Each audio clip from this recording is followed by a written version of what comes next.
오늘 우리에게 주신 하나님의 말씀은 구약성서 가운데 출애굽기 32장, 또 신약성서 가운데 사도행전 8장입니다. 출애굽기 32장 1절부터 7절까지 말씀이고요. 사도행전은 8장 9절에서 24절까지 봉독하겠습니다. 이제 하나님의 말씀에 경청하시기를 바랍니다. 백성은 모세가 산에서 오랫동안 내려오지 않으니 아론에게로 몰려가서 말하였다. 일어나서 우리를 인도할 신을 만들어 주십시오. 우리를 이집트 땅에서 올라오게 한 모세라는 사람은 어떻게 되었는지 모르겠습니다. 아론이 그들에게 말하였다. 여러분의 아내와 아들, 딸들이 귀에 달고 있는 금고리들을 빼서 나에게 가져오시오. 모든 백성이 저희 귀에 단 금고리들을 빼서 아론에게 가져왔다. 아론이 그들에게서 그것들을 받아 녹여서 그 녹인 금을 거푸집에 부어 송아지상을 만드니 그들이 외쳤다. 이스라엘아, 이 신이 너희를 이집트 땅에서 이끌어낸 너희의 신이다. 아론은 이것을 보고서 그 신상 앞에 제단을 쌓고 내일 주님의 절기를 지킵시다 하고 선포하였다. 이튿날 그들은 일찍 일어나서 번제를 올리고 화목제를 드렸다. 그런 다음에 백성은 앉아서 먹고 마시다가 일어나서 흥청거리며 뛰놀았다. 주님께서 모세에게 말씀하셨다. 어서 내려가 보아라. 네가 이집트 땅에서 이끌어낸 너의 백성이 타락하였다. 사도행전 8장입니다. 그 성에 시몬이라는 사람이 있었는데 그는 마술을 부려서 사마리아 사람들을 놀라게 하며 스스로 큰 인물인 채 하는 사람이었다. 그래서 낮은 사람으로부터 높은 사람에 이르기까지 모두 이 사람이야말로 이른바 하나님의 위대한 능력의 소유자이다 하고 말하면서 그를 따랐다. 사람들이 그를 따른 것은 오랫동안 그가 마술로 그들을 놀라게 했기 때문이다. 그런데 빌립이 하나님 나라와 예수 그리스도의 이름에 관한 기쁜 소식을 전하니 남자나 여자나 다 그의 말을 듣고 믿고서 세례를 받았다. 시몬도 믿게 되었고 세례를 받은 뒤에 항상 빌립을 따라다녔는데 그는 빌립이 표징과 큰 기적을 잇따라 행하는 것을 보면서 놀랐다. 사마리아 사람들이 하나님의 말씀을 받아들였다는 소식을 예루살렘에 있는 사도들이 듣고서 베드로와 요한을 그들에게로 보냈다.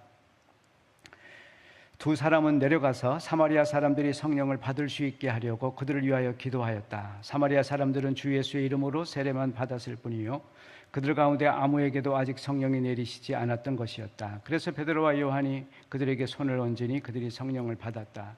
시몬은 사도들이 손을 얹어서 성령을 받게 하는 것을 보고 그들에게 돈을 내고서 말하기를 내가 손을 얹는 사람마다 성령을 받도록 내게도 그런 권능을 주십시오 하니 베드로가 그에게 말하였다. 그대가 하나님의 선물을 돈으로 사려고 생각하였으니 그대는 그 돈과 함께 망할 것이요 그대는 하나님의 보시기에 마음이 바르지 못하니 우리의 일에 그대가 차지할 자리도 목도 없어. 그러므로 그대는 이 악한 생각을 회개하고 주님께 기도하시오. 그러면 행여나 그대는 그대 마음속에 나쁜 생각을 용서받을 수 있을지도 모르. 내가 보니 그대는 악의가 가득하며 불의에 얽매여 있어. 시몬이 대답하였다. 여러분들이 말하는 것이 조금도 내게 미치지 않도록 나를 위하여 주님께 기도해 주십시오. 아멘. 유럽의 오래된 도시들, 크든 작든 그 도시들을 특별히 그 중심부를 보게 되면 공통된 공간적 특징이 있음을 보게 됩니다. 도심 중앙에 한가운데에 광장이 있고요. 그 광장을 둘러 세 개의 큰 건물들이 있습니다. 하나는 시청이고 하나는 시장이고 다른 하나는 교회입니다. 시청이 정치적인 행정적인 일들을 하는 곳이라면 시장은 사람들의 경제 생활을 돕는 것이고 교회는 신앙 또 문화생활의 중심지였습니다. 그러니까 아주 오랫동안 유럽 사람들은 정치적인 것 그리고 또 경제적인 것 또 종교적인 문화적인 이런 것들의 세 축으로 하루하루를 일상을 그렇게 살아갔던 것임을 알 수가 있습니다. 세월이 많이 흘렀습니다. 그 큰 도시들이 많이 변화했는데요. 한 가지 놀라운 특징이 있습니다. 그건 뭐냐면 시장은 굉장히 커졌습니다. 반면에 교회당은 쪼그라들었습니다. 낡아졌습니다. 심지어 없어지고 그 자리에 식당, 카페 이런 것들이 생겨났습니다. 시장이 이렇게 확장된 것은 단순히 공간적인 차원에서만 아닙니다. 시간적인 차원에서도 역시 마찬가지로 세월이 흐르면서 확장이 되었습니다. 옛날에 우리나라도 5일장이 있었습니다. 맨날 장이 열리는 게 아닙니다. 맨날 사고 팔고 하는 게 아닙니다. 5일에 한 번. 그런데 지금은 일주일 내내 백화점, 쇼핑센터, 일주일 내내 물건을 사고 팔 수 있습니다. 온라인상에서는요, 아예 24시간 원하는 때 아무 때나 물건을 팔고 또 살 수도 있게 되었습니다. 그러고 보면 우리는 숨 쉬는 순간마다 경제적인 혹은 시장과 관련된 그런 행위들을 하고 있다, 그렇게 표현할 수 있겠고, 또 그렇게 된 우리 시대를 가리켜서 시장 중심의 사회다, 그렇게 표현을 할 수가 있겠습니다.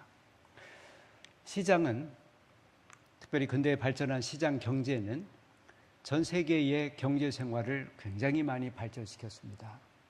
인류 역사에 현대만큼 이렇게 오래 건강하게 풍요롭게 산 때가 일찍이 없었습니다. 우리나라도 역시 마찬가지 아닙니까?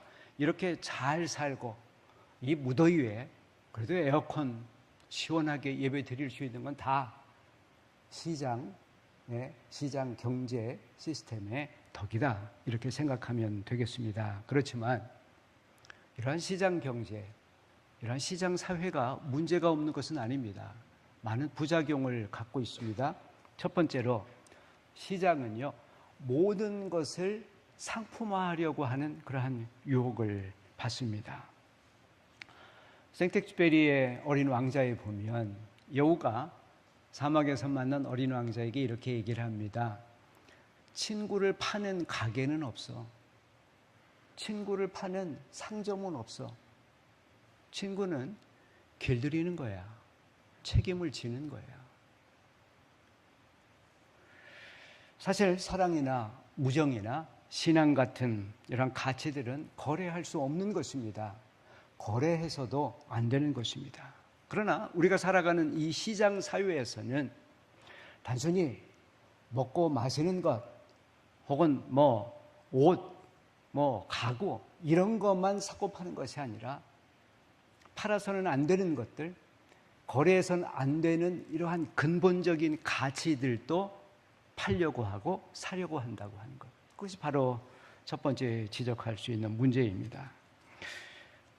2년 전인가요? 중고거래 사이트 당근마켓에 한 상품이 올라왔습니다.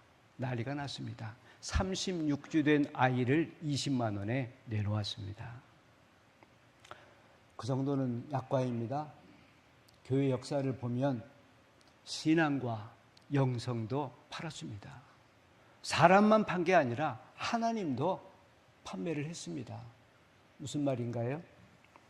1095년에 교황 우르바노 2세가 십자군 전쟁을 일으키면서 전쟁 자금을 마련하기 위해서 면죄부를 팔기 시작했습니다. 이 종이짝 하나를 사면 여러분이 값으로 지급하는 그 동전이 땡그랑하고 헌금통에 떨어질 때 여러분의 부모님이 연옥에서 하나님 나라에 갈 수 있습니다. 자그마치 500년 동안 면죄부를 팔았습니다. 성지 순례자들이 찾아가는 대성당에는 많은 성물들이 있었고요. 그거를 보기 위해서 헌금을 더해야 됐습니다. 예수님이 돌아가실 때 입었던 수의, 예수님이 십자가에 매달렸던 그 십자가 나무 조각, 동방박사를 비롯해서 수많은 성인들의 유골, 이런 것들을 모셔놓고 그것을 보려면 헌금을 하게 했습니다. 귀족들이 이게 돈벌이가 되는 걸 알고 자기 자식들에게 신학교육을 시켰습니다. 신학교육만 시킨 게 아니라 아주 목이 좋은 그러한 성당의 신부가 되도록 로비를 했습니다. 로마 교황청에 말이죠. 돈벌이가 된다면 무엇이든지 팔려고 하고 또 돈만 있으면 무엇이든지 사려고 하는 그런 사회였습니다. 요즘 우리 시대도 돈만 있으면 뭐든지 할 수 있다, 이렇게 생각하지 않습니까? 두 번째, 시장 사회는 우리 개인들의 생활 방식을 변화시켰습니다. 우리들의 삶은 온갖 만남으로 관계들로 이루어져 있습니다. 그런데 시장 사회에서는 이런 인간 관계를 시장에서 거래하는 그러한 거래 관계로 변질시켜 가고 있습니다. 돌이켜보면 인간 삶은 은혜의 관계라고 표현하는 것이 옳습니다. 한 어린 생명에 태어나서 자랑구실할 정도로 자라려면 부모님의 헌신적인 사랑과 어마어마한 희생이 필요합니다. 그 아이가 학교를 다니고 사회에서 자랑구실을 하려면 수많은 사람들의 도움을 받게 되어 있습니다. 우리가 먹는 쌀 한 톨조차 농부의 땀과 수많은 손길들이 도와준 그 덕에 우리가 쌀 한 톨을 먹는 것입니다. 숨 쉬는 건 어떻습니까? 맑은 공기와 깨끗한 물, 이 모두가 다 자연이 주는 공짜입니다. 거저주는 선물입니다. 은혜의 관계이죠. 그런데 시장에서 벌어지는 일은 거래하는 관계입니다. 내가 하나 주면, 돈을 주면 너는 물건을 줘야 돼. 쌍방적입니다. 또 조건적입니다. 철저하게 자기 이득을 보려고 하는 타산적인 그러한 행위입니다. 이렇게 인간 삶이 자꾸 타산적으로, 조건적으로, 계산적으로 이렇게 변하다가 보니까 정말 소중한 가치들이 그 본질을 잃어버려 가고 있습니다.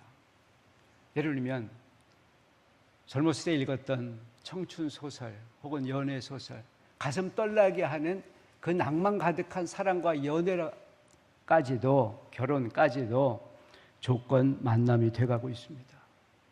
결혼이 사랑이 아니라 하나의 정치적인, 경제적인 정략으로 바뀌어가고 있습니다. 여러분, 재벌들의, 정치인들의 혼맥을 보십시오. 요즘 젊은이들 사이에 데이트 폭력 문제가 심상치 않습니다.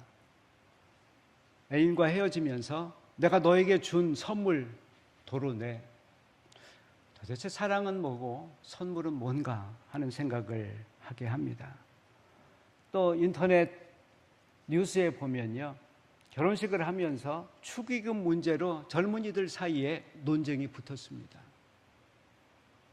되게 호텔 비싼 곳에서 하게 되면 비용이 만만치 않습니다. 그런데 부부가 오면서 기껏 얼마를 냈다, 손해다, 차라리 오지 말지, 내가 지할 때는 얼마 냈는데. 세상이 그렇다 치더라도 신앙조차 거래 관계로 변질돼서는 안 될 것 같습니다. 그런데 돌아보면 우리들의 신앙도 시장 사회에서 자꾸 거래 관계로 변질될 위험을 안고 있습니다. 한 예로 기도를 볼까요? 기도는 나와 하나님 사이의 은밀한 관계입니다. 아주 인격적인 그런 관계입니다. 그러나 자꾸 기도가 거래처럼 바뀌어 갑니다. 하나님, 이거를 해야 되는데 이거를 하게 해주시면 내가 이렇게 해드리겠습니다. 시장사회의 세 번째 문제는 더 걱정스러운 일이긴 합니다. 새로운 신이 등장을 합니다. 소위 시장신, 시장의 신이라고 하는 우상신 말입니다. 1999년에 미국 대통령 선거가 있었습니다. 클린턴이 한참 뒤졌습니다. 그런데 선거 구호 하나로 선거판을 확 뒤집었습니다. 뭔지 아시죠? 바보야. 핵심은, 문제는 경제야. 불리한 선거에서 이겼습니다. 이 선거 이후에 모든 나라의 모든 지도자, 대통령 선거 때마다 이게 핵심 구호가 됩니다. 바보야. 핵심은 경제야. 이제 어느 지도자건 권력을 줄이면 시장을 살펴야 합니다. 소비시장, 생산시장, 주식시장, 취업시장. 만약 시장이 위축되면 표를 잃게 될 테고 권력도 내놓을 수밖에 없습니다. 사정이 이렇다 보니까 기업인들만 아니라 위로는 대통령부터 아래로는 우리 일반 시민들까지 아침에 눈을 뜨면 제일 먼저 하는 게 있습니다. 시장 상황, 미국의 주식시장은 어떻게 됐나? 우리나라 주식은 어떻게 출발하나? 환율은 어떻게 되나? 모두가 눈치를 보면서 하루를 시작합니다. 마치 중세 사람들이 하루하루 살면서 신이 어떤 기분이신가 그거를 눈치 보듯이 오늘날 많은 사람들이 시장 신의 눈치를 보면서 그를 화나게 하지 않으려고 그렇게 살아갑니다. 시장이 기분 좋으면 그날 모두가 기분이 좋습니다. 그러나 주식시장이 폭락을 했다. 그러면 대통령부터 모두가 다 하루 우울하고 불행하게 지낸다고 하는 것입니다. 도대체 시장은 왜 이렇게 힘을 갖게 되었습니까? 그것은 욕망 가득한 우리가 시장에게 그 모든 권한을 부여했기 때문입니다. 네가 우리를 풍요롭게만 해줄 수 있다면 내가 모든 것을 너에게, 내 영혼까지도 너에게 줄 수 있어. 그리고 우리 모두가 시장에게 힘을 건네주었습니다. 물질적인 풍요와 넉넉함에 대한 욕망과 탐욕. 사실 모든 종교는요, 역사 이래로 모든 종교들은 한결같이 욕망과 탐욕을 멀리하라고 그렇게 경고했습니다. 예수님께서는 우리가 구원을 얻으려면 탐심을 멀리해야 된다고 말씀하셨고, 사도 바울은 탐욕이 모든 악의 뿌리이고 우상 숭배의 죄라고 말했습니다. 야고보 사도는 탐욕이야말로 우리를 사망으로 이끌고 가는 죄라고 그렇게 명확하게 말했습니다. 그런데 이런 성서의 가르침, 이런 모든 종교들의 가르침에 맞서서 시장은 다른 얘기를 합니다. 탐욕은 도덕적으로 정당한 일이다. 아니, 정당한 일이 아니라 탐욕이 있어야 경제가 발전하고 탐욕이 있어야 그 사회가 풍요롭게 된다고 말합니다. 자본주의 시장 경제 이론을 세운 사람이 영국의 아담 스미스라고 하는 사람입니다. 그것은 유명한 책 국부론이라고 하는 책에 있는데요, 많이 인용을 하는 구절이 있습니다. 그 내용은 이렇습니다. 우리는 정육점 주인이나 양조점 주인이나 빵집 주인의 자비심 덕분에 밥을 먹게 되는 것이 아닙니다. 그들이 자기 이속을 챙기기 때문에 밥을 먹게 되는 것입니다. 무슨 뜻입니까? 우리가 맛있는 빵을 먹습니까? 그것은 빵집 주인이 자비롭고 자선행위를 하려고 하기 때문에, 좋은 인품이기 때문에 맛있는 빵을 싸게 먹는 것이 아니라고 하는 것입니다. 우리가 맛있는 빵을 싸게 먹는 이유가 있다면 빵집 주인이 빵을 맛있고 싸게 만들어서 많이 팔아서 그래서 돈을 벌고 그래서 부자 되고 싶은 그 이기심, 사실 이럴 때 그것을 이기심이라고 표현하는 것이 적절한지는 모르겠습니다만 그 욕망이야말로 모두를 풍요롭게 하는 것이다 라고 하는 것입니다. 그렇습니다. 시장 생활을 하는, 아니 시장에 가서 우리가 뭘 판다 그러는 게 아니라 늘 뭔가를 사고 팔고 하는 우리들, 경제 생활을 하는 우리들 모두가 자기 속에 관심합니다. 이기적인 사람들로 가득한 시장, 그런데 그 시장에서 놀라운 일이 벌어집니다. 모두가 다 자기 속을 차리는데 거기서 경쟁하고 거래하다 보면 아까 말씀드린 맛있는 빵을 싼 가격에, 그래서 모두가 이익을 보는 그러한 기적이 일어난다라고 하는 것입니다. 아담 스미스는 이것을 가리켜서 보이지 않는 손이 만들어낸 일이다 그렇게 말합니다.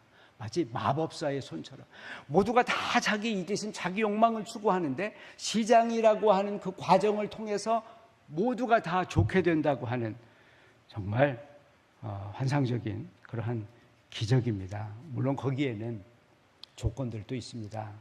오늘 그런 얘기 하려고 하는 것은 아니고요. 다만 말씀드릴 것은 이런 자본주의 시장 경제에서는 끊임없이 우리에게 얘기합니다. 욕망에 대해서 죄책감을 가지지 마라. 아니, 욕망하는 것이야말로 사회를, 국가를 발전시키는 것이다. 이런 방식으로 자본주의 시장 경제는 욕망과 탐심을 부풀리고 있습니다. 마치 오늘 출애굽기 32장에서 읽은 광야에서 송아지상을 만들고 축제를 벌였던 히브리인들의 모습과 같습니다. 모세가 십계명을 받기 위해서 호렙산에 올라갔습니다. 그가 사라지자 불안해진 백성들이 아론을 찾아갔습니다. 모세가 어떻게 되는지 알 수가 없습니다. 그러니 우리를 인도할 신을 만들어 주십시오. 그래서 만들어진 것이 황금 송아지였습니다. 나중 모세가 내려와서 결국 진노하게 되고 끔찍한 일들이 벌어지게 됩니다. 두 번째 본문 사도행전 8장에서는 마술사 시몬이라고 하는 사람이 등장합니다. 빌립이 사마리아에서 전도하고 복음을 전할 때 놀라운 성령의 역사가 일어났습니다. 그것을 보고 마술사 시몬이라고 하는 사람도 세례를 받았습니다. 그리고 돈을 주면서 부탁을 하게 됩니다. 나에게 당신이 지금 하고 있는 손을 얹으면 성령이 임하는 그 능력을 나에게 파십시오. 아마도 그는 그러한 자기의 마술적 능력에다가 성령의 역사라고 하는 능력도 더해서 인기를 더하고 또 돈벌이도 하고 싶었는지 모르겠습니다. 그때 베드로가 답을 합니다. 하나님의 선물을 돈으로 살려고 하는 너는 영원히 저주를 받을 것이다. 하나님의 선물을, 구원의 은혜를, 그것을 돈을 연관시켜 생각한다고 하니 너는 벌을 면치 못할 것이다. 황금 송아지를 만들었던 출애굽 백성이나 돈으로 성령을 사려고 했던 시몬이나 모두 하나님의 심판 앞에 서 있습니다. 그래서 모세는 백성을 위해서 하나님 앞에 애원을 하게 됩니다. 백성에게 회개를 요구했습니다. 베드로도 오늘 사도행전 8장을 보면 시몬에게 회개하라, 그렇게 요구하고 있습니다. 어쩌면 회개에 대한 요청은 시장 사회를 살아가는 지금 우리들을 향한 것일 수도 있겠습니다. 풍요를 위해서라면 하나님을 버리고 황금 송아지조차 섬길 수 있는 그런 우리들 말입니다. 성령의 능력을 받을 수만 있다면 돈으로라도 사고 싶어 하는 그러한 오만한 생각을 가진 우리들 말입니다. 회개해야 돼요. 회개하고 하나님 앞에 우리가 새롭게 되면, 그러면 깨어진 왜곡된 우리들의 삶의 관계들도 다시 정상화됩니다. 예수님께서는 그러한 정상적인 삶의 방식을 보여주셨습니다. 시장에서 거래하는 거래 관계가 아니라 인격적인 관계가 하나님과 나 사이에, 그리고 이웃들 사이에 어떻게 되는지도 보여주셨습니다. 사실 그분이 사귄 사람들 대부분은 출세와 성공에 별 도움이 되지 않는 사람들이었습니다. 세리와 창녀입니다. 그분이 만난 사람들은 경제적으로 자기가 손해가 되면 됐지 도움이 되지 않는 사람들이었습니다. 고아와 과부와 나그네들이었습니다. 누가복음 14장을 보면 예수님이 누군가를 초대할 때 이렇게 하라고 말씀합니다. 여러분은 누군가를 초대할 때에, 식사에 초대할 때에 다시 되갚을 수 있는, 더 크게 되갚을 수 있는 그런 사람들이 아니라 도무지 되갚을 능력이 없는 사람들을 초대하십시오. 그러면 하나님께서 여러분에게 풍성하게 갚아주실 것입니다. 오늘 설교에 이어서 성찬식을 하게 됩니다. 모세가 호렙산에 올라가 있을 때 아론과 히브리 백성은 자신들의 금가락지와 귀고리를 바쳐서 황금 송아지를 만들었습니다. 그리고 말합니다. 보아라, 우리를 이집트에서 해방시켰고 앞으로 우리를 광야에서 인도해서 안락한 약속의 땅으로 인도할 우리들의 신이다. 그런데 정말 우연치고는 이상하지 않습니까? 미국 뉴욕 증권거래소 앞에 있는 상징물이 황소상입니다. 여의도 증권거래소 앞에 있는 상도 황소상입니다. 황소는 고대로부터 현대까지 물질적인 풍요 그리고 힘을 상징하는 것입니다. 말하자면 시장이라고 하는 신은 인간의 탐욕을 형상화하는 황소상과 같은 것입니다. 오늘 우리는 또 다른 상징물인 성찬대 앞에 서게 됩니다. 이 성찬대가 황소상과 다른 점이 있다면 물질적인 풍요나 혹은 엄청난 권력과 정반대의 것을 의미한다는 것입니다. 그렇습니다. 십자가는 풍요가 아닌 가난을 상징합니다. 십자가는 세상에서의 강력한 힘이 아니라 무력함을 상징합니다. 황소상이 백성들의 은 귀고리와 금 가락지를 요구하고 심지어 목숨까지 요구하는 그러한 잔인무도한 그런 신이라면, 그러한 상이라면, 성산대에 상징하는 십자가의 예수님은 우리에게 자신을 내어주시는 희생 제물로 자신을 드러내십니다.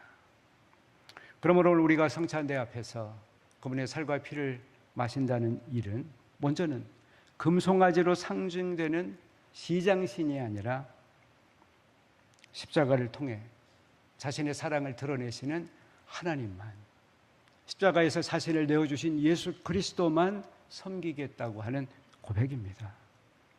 우리가 오늘 성찬대 앞에 선다는 일은 세상에서의 풍요와 힘을 추구하는 삶 대신에 예수께서 가셨던 남을 섬기고 자기를 내어주고 손해를 보는 그러한 삶을, 그러한 길을 기꺼이 가겠다고 하는 다짐이기도 합니다. 기도하십시다. 은혜로우신 하나님, 오늘 주 앞에 나와서 이제 경건하게 주님의 몸과 피를 나누는 성찬대 앞에 서게 됩니다. 예수 그리스도를 우리의 내면 깊이에서 만나는 복된 시간이 되게 해주시고, 우리가 이 세상에서 어떻게 살아야 할지를 다시 생각하는 시간이 되도록 역사하여 주시옵소서. 우리 주님 예수 그리스도의 이름으로 기도하였습니다. 아멘.